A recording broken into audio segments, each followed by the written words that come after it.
Very early in the morning, the rooster sends out his call, and the chickens begin to wake. They have been sleeping on their roosts, holding with their toes. Wake up, chickens. It is daytime. The chickens jump and fly from their roosts. First the rooster, and then the hens. They are white leghorn chickens, wide awake now, and waiting for breakfast. Here comes Farmer Brown, bringing grain for the chickens. He opens the door and scatters the grain about. The hens begin to pick it up at once. But the rooster calls the hen to share his grain. The rooster is larger than the hen. He has a big red comb on his head and long curly tail feathers. Chickens pick up the grain with their sharp beaks. Chickens have no teeth, so they swallow their food whole. But chickens also eat gravel and grit, which help grind up the hard food in their gizzards.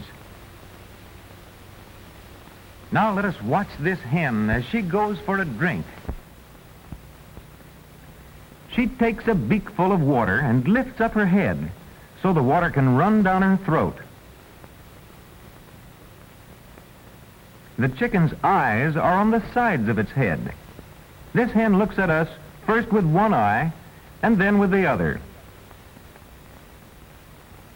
In the chicken brooder house nearby are kept the baby chicks, only 2 days old, and hear them peep. The baby chicks keep dry and warm here near a stove covered with a broad metal hood. Little chicks are always hungry, so the farmer always keeps chick food in their food trough.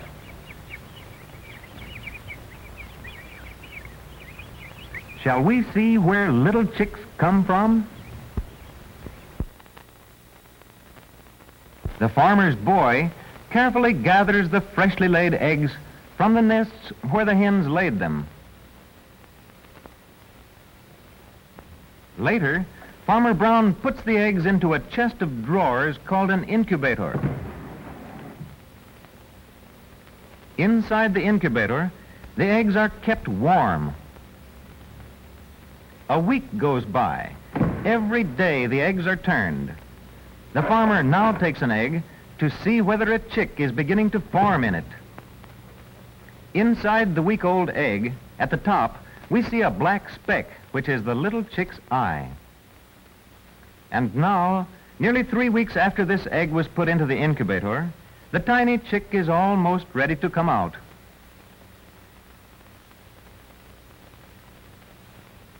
The chick begins pecking a hole through the shell with its sharp beak. Now the shell is well broken and the baby chick rests.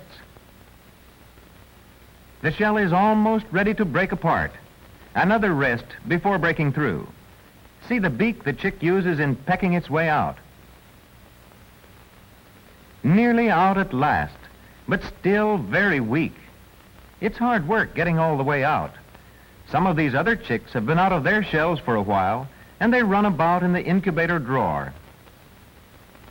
This chick took all day to peck its way out of the shell. A day more in the warm incubator for the chicks to dry out, and Farmer Brown is ready to take them across to the brooder house.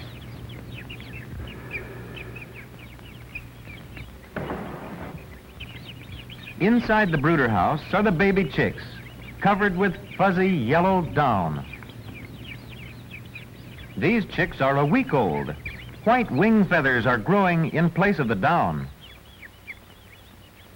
And these have been out of the eggs for 2 weeks. Their tail feathers are growing too. 2-month-old chickens and almost grown up. Some farmers let a hen sit on eggs until they hatch into chicks. Mother hen keeps her baby chicks warm. Out from under mother's wing. And now the mother and her chicks come off the nest to eat. These are Plymouth Rock chickens. Farmer Brown keeps ducks on his poultry farm, too. Hidden in the middle of this bush is a mother duck sitting on her eggs. Can you see her? Off for something to eat. Her eggs are well hidden while she is away. Nearby in another bush is a mother duck and her newly hatched ducklings.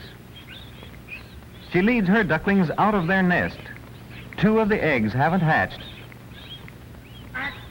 Mother duck calls to her babies to follow her into the water. The bank is high and the ducklings are small, but they clamber down as fast as their weak little legs will carry them. They don't need any lessons in swimming, but they still swim close to their mother. A duck has webbed feet, which make good paddles for swimming. These ducklings have no feathers yet, only soft, fluffy down.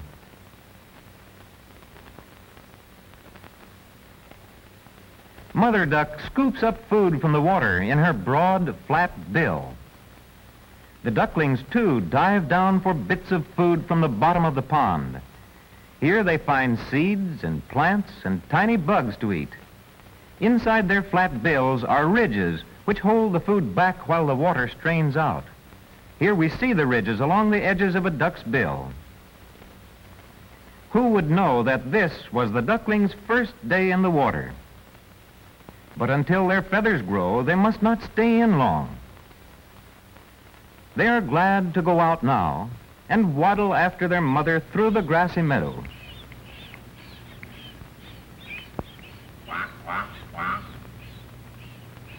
This duckling will get lost, but he hears his mother call and runs to catch up with her. Now for a feast. After Mother Duck makes sure all her babies are here, she scoops up the grain with her broad bill, although it's better for feeding in water. Her webbed feet, too, are better for swimming than for walking. Time for Mother Duck and her ducklings to waddle back to their nest. So, following closely behind their mother, they go back to their well-hidden nest in the bush again. On another nest in Farmer Brown's barn is a family of geese. Father Gander has been watching over them ever since they first hatched. Now for something to eat. Baby goslings are bigger than ducklings and baby chicks. These goslings are 2 weeks old, and they know their way about. Over the garden path they go to the green meadow. Father Gander and Mother Goose watch as the goslings have their dinner. They peck the fresh green blades of grass. Although already 2 weeks old, the goslings' feathers have not yet begun to grow. Geese have longer necks than ducks. The gander hears something. He hears a turkey gobbler who flew over the fence of the turkey yard. Only a small flock of turkey cocks and hens are kept on this farm. The turkey cock guards over his hens well.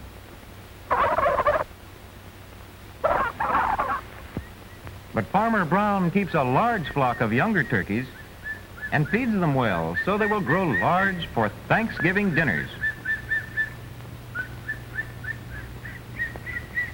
These baby turkeys, just out of their eggshells in the incubator, are being fattened for Christmas dinners.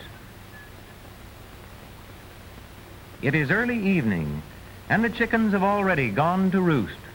Farmer Brown closes the chicken house door. The gander watches over his family on their nest in the barn. Mother Duck and her ducklings are safe in their nest, well hidden in the bush. The turkeys are the very last to go to sleep. When it gets dark, they go to their roosts in the branches of trees, and all is quiet on the farm for the night.